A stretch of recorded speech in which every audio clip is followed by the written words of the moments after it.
Jameson will be making her first trip in space today. Jameson is a medical doctor from Chicago, and she's ready to fly. 707 Andrews Tower, you are cleared runway 27, wind 035 at 7, SH2. 3, 2, 1.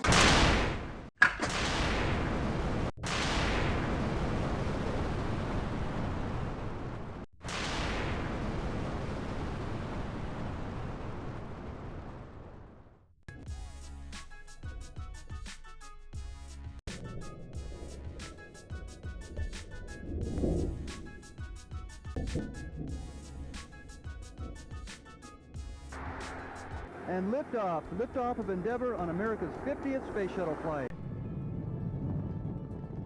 Guys, I made it to space. It's so cool. Dr. Mae Jamerson was an engineer and a NASA astronaut and the first African-American woman to go to space. She was in space for 8 days.